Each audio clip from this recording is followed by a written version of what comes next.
राधे राधे। जय श्री कृष्णा दोस्तों। आज राधा अष्टमी है तो हम राधा अष्टमी की कहानी सुनेंगे। वो कहानी इस प्रकार है दोस्तों।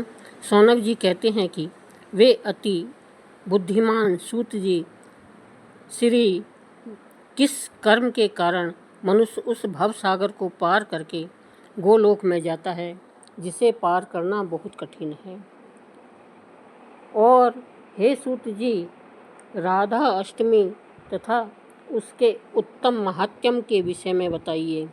सूत जी कहते हैं कि हे ब्राह्मण श्रेष्ठ, पूर्व काल में नारद जी ने ब्रह्मा जी से यही प्रश्न पूछा था। मैं आपको यही कथा सुनाती हूँ। नारद जी ने कहा कि हे पितामह, हे परम बुद्धिमान, हे समस्त पवित्र शास्त्रों के ज्ञाता, मैं श्रेष्ठ, मुझे राधा अष्टमी के विषय में बताइए। हे प्रभु, इसका धार्मिक फल क्या है? प्राचीन काल में इसका व्रत किसने किया था? और जो मनुष्य राधा अष्टमी का व्रत नहीं करते उन्हें क्या पाप लगता है? व्रत का पालन किस प्रकार किया जाता है? मुझे आदिकाल से लेकर अब तक वह सब बताइए जिससे राधा जी का जन्म हुआ था। ब्रह्मा जी कहते हैं कि हे नारद, भगवान श्री कृष्ण के अतिरिक्त और भगवान विष्णु जी के अतिरिक्त अन्य कोई भी इसका पुण्य फल नहीं बता सकता। ब्रह्मा जी कहने लगे कि इसका अर्थ यह है कि यह पुण्य फल है, इसे भगवान विष्णु ही बता सकते हैं। इस सृष्टि में और कोई इसके योग्य नहीं है इसे बताने में। करोड़ों योनियों में भी अर्जित किया हुआ ब्रह्म हत्या जैसा पाप भक्तिपूर्वक व्रत करने से क्षण भर में नष्ट हो जाता है। 1000 एकादशियों का व्रत करने से जो फल मिलता है उससे राधा अष्टमी का धार्मिक पुण्य 100 गुना अधिक है। जो पुण्य 1000 कुंवारियों के विवाह से प्राप्त होता है, यानी 1000 कन्यादान करने से जो पुण्य मिलता है, वह राधा अष्टमी का व्रत एक बार करने से मिल जाता है। अगर पापी मनुष्य भी इस व्रत को भोगपूर्वक या भक्तिपूर्वक करता है, वह भी अपने 1 करोड़ परिवार के सदस्यों के साथ भगवान विष्णु के स्वर्ग में जाता है। ब्रह्मा जी नारद जी से कहते हैं कि हे नारद, सतयुग में पूर्व काल में एक उत्तम अत्यंत सुंदरी स्त्री थी जिसकी आंखें हिरनी के समान थी, जिसका रूप मनमोहक था। उसका नाम लीलावती था। उसने बड़े भारी पाप किए थे। एक बार वह धन की लालसा में अपने नगर से निकलकर दूसरे नगर में चली गई। वहाँ उसने एक सुंदर मंदिर में बहुत से बुद्धिमान व्यक्तियों को राधा अष्टमी व्रत का पालन करते हुए देखा। वे लोग राधा की उत्तम मूर्ति की चंदन, पुष्प, धूप, दीप, वस्त्र और नाना प्रकार के फलों से भक्तिपूर्वक पूजा कर रहे थे। कुछ लोग गा रहे थे, नाच रहे थे, उत्तम स्तुति का पाठ कर रहे थे। कुछ लोग आनंदपूर्वक वीणा बजा रहे थे और ढोल बजा रहे थे। उन्हें इस प्रकार देखकर वह कौतूहल से भरकर उनके पास गई और उनसे विनम्रतापूर्वक पूछा। उन्होंने कहा कि हे धर्मात्मा, आप लोग आनंद में भरकर ये क्या कर रहे हैं? पुण्य आत्माओं, मुझे बताओ, व्रत के पालन में तत्पर तथा दूसरों का उपकार करने में रुचि रखने वाले वे भक्तजन बोले कि आज वह राधा अष्टमी आ गई है जिस दिन राधा जी का जन्म हुआ था, अर्थात शुक्ल पक्ष की अष्टमी तिथि। हम लोग इसे सावधानी से कर रहे हैं। इस प्रकार किए जाने वाला यह अष्टमी व्रत मनुष्यों के पापों को शीघ्र ही नष्ट कर देता है। जैसे गोहत्या, चोरी, ब्राह्मण हत्या, परस्त्रीगमन, गुरु का अपमान, पत्नी का अपमान आदि पाप जो किए हैं वह सब राधा अष्टमी के व्रत से नष्ट हो जाता है। उन भक्तों के वचन सुनकर और बार बार यह सोचकर कि मैं सब पापों को नष्ट करने वाले इस व्रत को करूँगी, उसने व्रत करने वालों के साथ वहीं उस उत्तम व्रत का पालन किया। समय आने पर वह पतिव्रता स्त्री सर्प के डसने से मर गई। तब यमराज की आज्ञा से पाश और हथौड़े लेकर यम के दूत वहां आ गए और उसे बहुत कष्ट देकर बांध दिया। जब उन्होंने उसे यमलोक ले जाने का निश्चय किया, तब शंख और गदा धारण किए हुए भगवान विष्णु के दूत भी आ गए। वे अपने साथ सोने का बना हुआ शुभ विमान लाए थे जिसमें राजसी हंस जुड़े हुए थे। उन्होंने चक्रों के किनारों से पाश को तुरंत काटकर उस पाप रहित स्त्री को रथ में बुला लिया। वे उसे विष्णु जी के मनोहर नगर गोलोक में ले गए, जहाँ व्रत की अनुकूलता के कारण वह भगवान श्री कृष्ण और राधा जी के साथ रहने लगी। हे नारद, जो मूर्ख मनुष्य राधा अष्टमी का व्रत नहीं करता है, उसे सैकड़ों करोड़ों कल्पों तक भी नरक से मुक्ति नहीं मिलती है। जो भी स्त्रियां राधा अष्टमी के इस व्रत को नहीं करती हैं, वे अंत में यम के नगर में जाती है और दीर्घ काल तक नरक में पड़ी रहती है। यदि संयोग से उन्हें पृथ्वी पर जन्म मिल भी जाए तो वे अवश्य ही विधवा हो जाती है। हे नारद, एक बार यह पृथ्वी दुष्टों के समूह से आक्रांत हो गई थी। वह अत्यंत असहाय होकर गाय बन गई और मेरे पास रोती हुई आई थी और उसने मुझसे अपना दुखड़ा कहा। उसके वचन सुनकर मैं भगवान कृष्ण के समीप गया। मैंने तुरंत ही भगवान कृष्ण को उसके दुख की तीव्रता बताई। उन्होंने मुस्कुराते हुए मुझसे कहा कि हे ब्रह्मा, तुम देवताओं के साथ पृथ्वी पर जाओ, तत्पश्चात मैं भी अपने सेवकों के साथ वहां आ जाऊंगा। यह सुनकर मैं देवताओं के साथ पृथ्वी पर आया। तब भगवान कृष्ण ने अपने प्राणों से भी प्रिय राधा जी से कहा कि हे देवी, मैं पृथ्वी का भार हरने के लिए पृथ्वी पर जा रहा हूँ, तुम भी पृथ्वी पर आओ। यह सुनकर राधा भी पृथ्वी पर चली गई। वहाँ राधिका भाद्रपद मास के शुक्ल पक्ष की अष्टमी तिथि को वृषभानु की यज्ञ भूमि पर दिन के समय उत्पन्न हुई और राधा यज्ञ के लिए शुद्ध होने पर वह दिव्य रूप वाली दिखाई दी। राजा प्रसन्न होकर उसे अपने घर ले गया और अपनी रानी को सौंप दिया। उस रानी ने उनका लालन पोषण किया। फिर इस प्रकार, हे नारद, जो बातें मैंने तुमसे कही है उन्हें गुप्त रखना है। सूत जी ने कहा कि जो मनुष्य भक्तिपूर्वक इस व्रत कथा को सुनता है और चारों पुरुषार्थ का फल देने वाला है, वह समस्त पापों से मुक्त होकर अंत में भगवान विष्णु के घर जाता है। तो यह थी श्री राधा अष्टमी की व्रत कथा। यह महिमा भी है और कथा भी है। यह आपको पूजा के दिन भी सुनना है। जिस दिन राधा अष्टमी हो, आप लोग राधा अष्टमी के दिन राधा जी का पूजन करें, तो उस दिन भी इस कथा को आप लोग अवश्य सुन लीजिएगा। आप जब भी पूजा करें, सुबह पूजा करें तो सुबह सुन लीजिएगा, शाम को पूजा करें तो शाम को सुन लीजिएगा। अब हम आपको सभी मनोकामना पूर्ण करने वाली कथा एक और सुनाते हैं। केतकी और केतकी का पति ठाकुर जी और किशोरी जी को बहुत मानते थे और उनकी कृपा से उनके घर जुड़वा लड़कों ने जन्म लिया। जुड़वा बच्चों को पाकर केतकी और उसका पति अत्यंत ही प्रसन्न हुए। जब दोनों बच्चे एक साथ के हुए तो वे उन्हें माथा टिकाने के लिए बरसाना धाम जाने के लिए तैयार हुए। केतकी का पति बहुत ही संपन्न व्यक्ति था। ठाकुर जी के नाम के साथ साथ उसके पास धन की भी कोई कमी नहीं थी। जिस गाड़ी से उन्होंने बरसाना धाम जाना था, वह गाड़ी अचानक से काफ़ी देरी से चलने लगी। केतकी ने कहा कि अब हम घर नहीं जाएंगे, हमें तो जाना ही जाना है। तो केतकी के पति ने वहाँ पर कोई दूसरी गाड़ी जो कि वातानुकूलित थी, उसमें एसी नहीं थी, उसी में बैठ गए।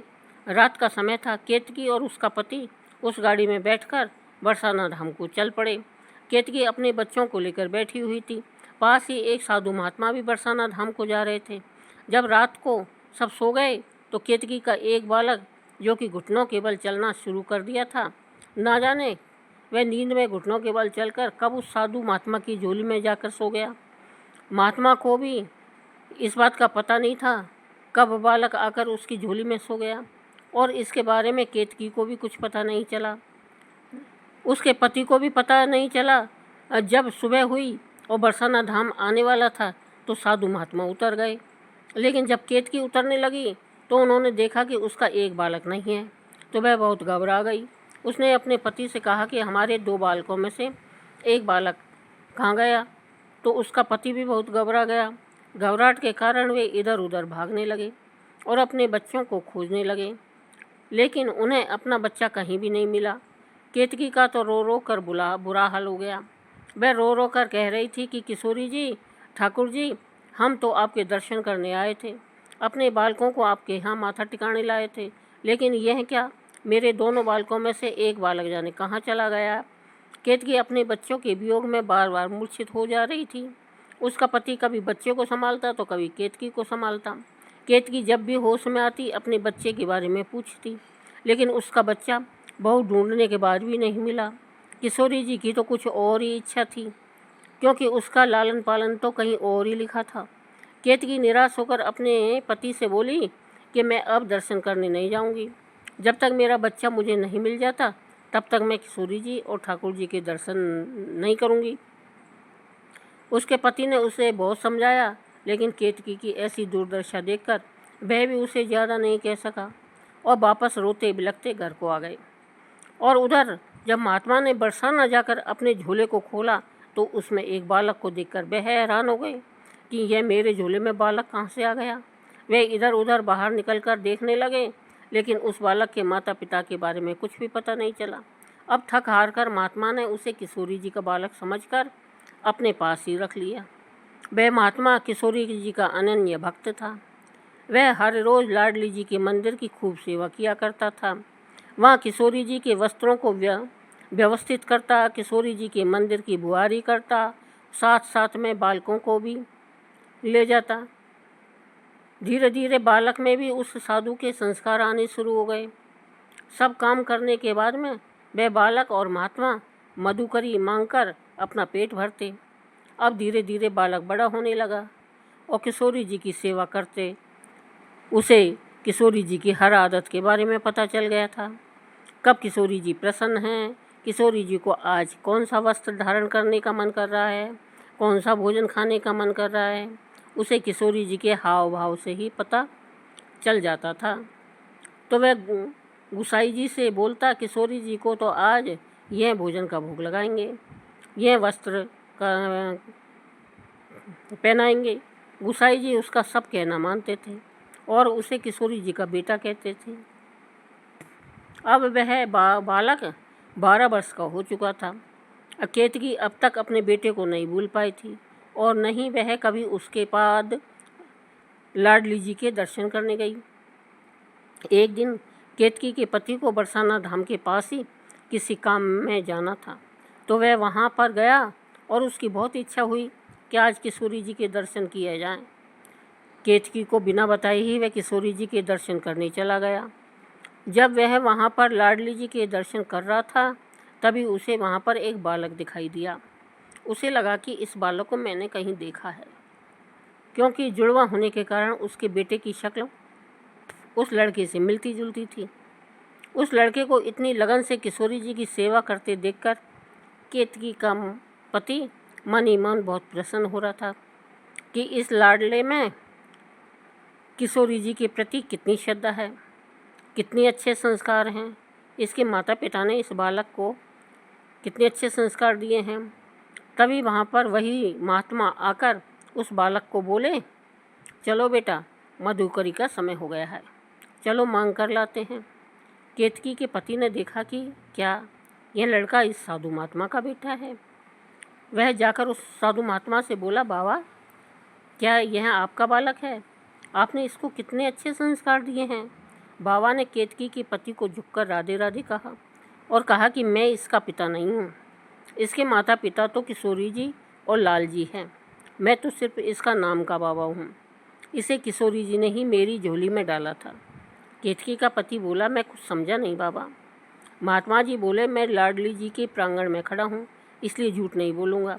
उसने बताया कि कैसे उसे बालक गाड़ी में से उसकी झोली में मिला था। केतकी का पति यह सुनकर हैरान हो गया। उसने महात्मा जी से कहा, आप कृपा करके सब कुछ विस्तार से बताएं। बाबा ने बताया कि आज से 12 वर्ष पहले कैसे यह बालक उन्हें मिला था। तब यह बालक 1 साल का था। यह बात सुनकर केतकी का पति काफ़ी देर चुप रहा। उसे कुछ समझ नहीं आ रहा था। वह कभी बालक को देखता तो कभी साधु महात्मा को और कभी किशोरी जी की तरफ देखता। ये कैसी लीला है किशोरी जी की। एक दिन ऐसा था कि आपने हमारा बालक हमसे छीन लिया था और आज इतने वर्षों बाद इस रूप में मेरा बालक मेरे सामने आएगा, यह तो मैंने कभी सोचा ही नहीं था। उसने बाबा को बताया कि उस समय वह और उसकी पत्नी उस गाड़ी में सफ़र कर रहे थे, तभी उनका एक बालक गुम हो गया था। तब से उनकी पत्नी का बहुत बुरा हाल है। महात्मा जी ने कहा, यह किशोरी जी की लीला है, किसको कहाँ पलना है यह तो वही जाने। केतकी का पति झोली फैलाकर उस बाबा के चरणों में पड़ गया और कहने लगा, कृपा करके मेरा बालक मुझे वापस दे दो।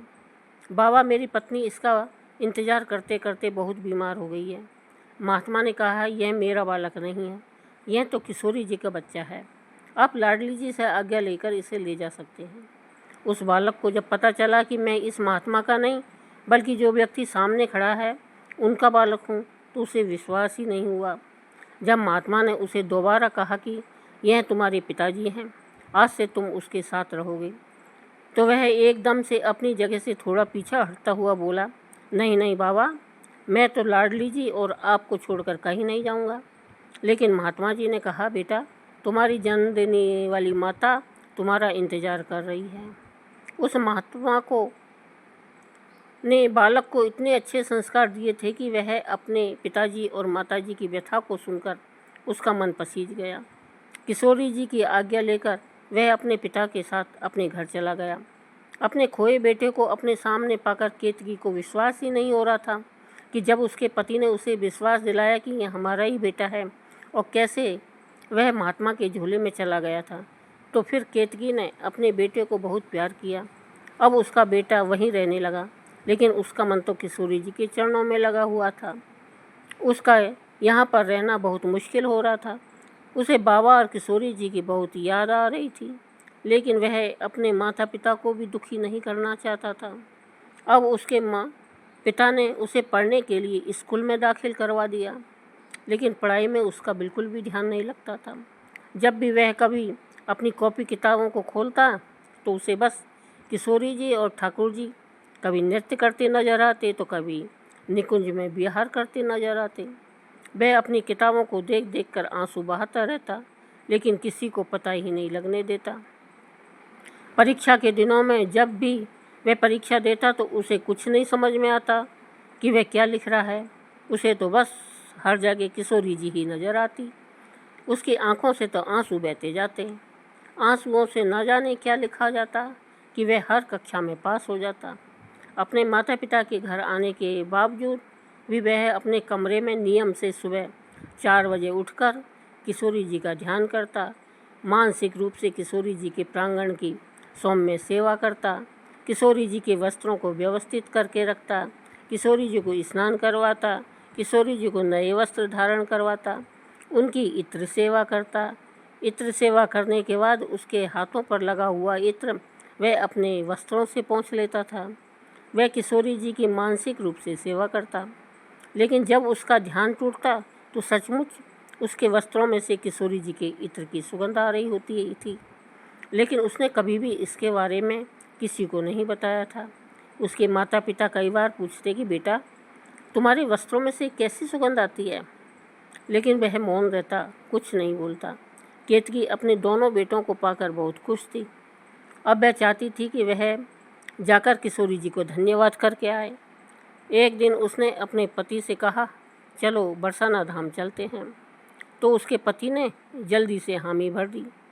केतकी अपने दोनों बेटों को लेकर बरसाना धाम गई। बरसाना धाम पहुंचने पर जब वह निज महल में पहुंचे तो वहां के गुसाई भागे भागे उस लड़के के पास आए और बोले, लल्ला, जब से तुम गए हो किशोरी जी के मुख पर अजीब सी उदासी थी। आज तुम्हारे आते ही देखो किशोरी जी का चेहरा कितनी अच्छी तरह मुस्करा रहा है। आज तो किशोरी जी को प्रसन्न देखकर लाल जी भी कितने प्रसन्न हैं। तभी वहाँ पर महात्मा जी भी आ गए और उस बालक को अपने गले से लगाकर बोले, बेटा, जब से तुम गए हो तब से किशोरी जी रोज़ मेरे सपनों में आती है और मुझे रोज़ ताना देती है कि मेरे बालक को कहाँ भेज दिया। यह सुनकर केतकी और उसके पति एकदम से हैरान हो गए। तभी गुसाई जी ने उस बालक को बताया कि जो तुम रोज़ सेवा करते थे ना, जाने किशोरी जी की वह सेवा रोज़ कैसे अपने आप ही हो जाती थी। उनके कपड़े हमें बिल्कुल सही ढंग से व्यवस्थित रूप से पड़े मिलते थे, उनके कपड़े धुले हुए मिलते थे। न जाने तुम्हारी कमी कौन पूरा कर जाता था। वह बालक एकदम से हैरान हो गया। कि क्या मेरी मानसिक रूप से की गई सेवा भी किशोरी ने स्वीकार कर ली। केतकी और उसके पति ने देखा कि वास्तव में आज किशोरी जी और लाल जी अति प्रसन्न मुद्रा में हैं, उसके बेटे को निहार रहे हैं। ऐसा लग रहा था जैसे वे बाहें फैलाकर उसे गले लगाना चाहते हैं। किशोरी जी की ऐसी ममता अपने बेटे के प्रति देखकर केतकी के आंखों से आंसू की धारा बहने लगी। वह कहने लगी, मैं कितनी सौभाग्यशाली हूँ कि मेरे बेटे को किशोरी जी ने अपनाया है। मेरा बेटा जो मेरे पास केवल 1 साल रहा, मेरा उसके बिना रो रो कर बुरा हाल था, लेकिन यह तो किशोरी जी के पास 12 साल रहा है। किशोरी जी तो उसकी माँ बन चुकी है, तो किशोरी जी को तो भी इस बालक की याद आती हुई होगी। उसने किशोरी जी के चरणों में जाकर उनसे क्षमा मांगी और कहा, हे लाडली जी, मुझे क्षमा कर दो। यह मेरा पुत्र नहीं, यह आपका ही पुत्र है। आज से यह आपकी सेवा में रहेगा। आप ही इसकी माता हैं। बस इसकी कृपा दृष्टि हम सब पर बनाए रखना। मैं धन्य हो गई कि आपने मेरे लाल को अपना लाला माना और उसे इतने अच्छे संस्कार दिए। आज किशोरी जी के प्रांगण में एक अजीब तरह की धूम थी। शायद किशोरी जी को अपना पुत्र वापस प्राप्ति की खुशी थी। आज हर तरफ राधे राधे का जाप हो रहा था। आज केतकी भी खुश थी, वह बालक भी खुश था, लाडली जी भी खुश थी और चारों तरफ खुशी का माहौल था। हे मेरी ममतामयी करुणामयी लाडली जी सरकार, राधे राधे तो बोलना ही पड़ेगा। जय जय श्री राधे। दोस्तों, हमारी ये वीडियो अगर आपको पसंद आई हो तो चैनल को सब्सक्राइब करें और लाइक करें।